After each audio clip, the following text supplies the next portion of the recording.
पवित्र स्वाधीनता दिवस उपलक्षे आज दसपल्ला युव मोर्चा भारतीय जनता पार्टी दसपल्ला एनएसी एवं ब्लॉक तरफ दसपल्लार आराध्य देव महावीर मंदिर निकटरू एक विशाल त्रिरंगा शोभायात्रा बाहरी त्रिनाथ बजार स्थित मेलियातोटा पर्यंत जाइथिला। एही कार्यक्रम में अनेक छात्र छात्री अंशग्रहण करी हाथ में त्रिरंगा धरी देश प्रेमर नारा दे मेलियातोटा पर्यंत जाइथिले।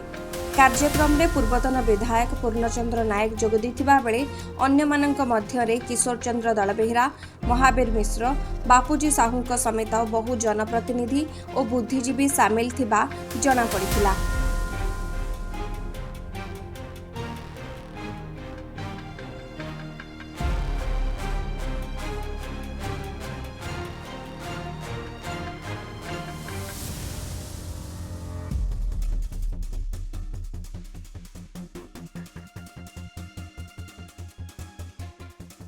समस्त को नमस्कार।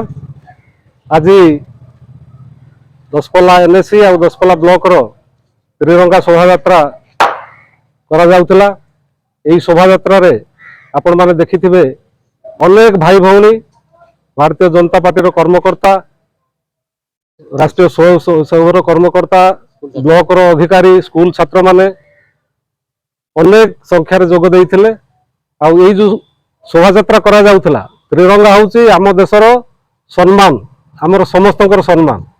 तेणु 80तम स्वाधीनता दिवस उपलक्षे आज त्रिरंगा यात्रा कराला। यात्रा सफल होती।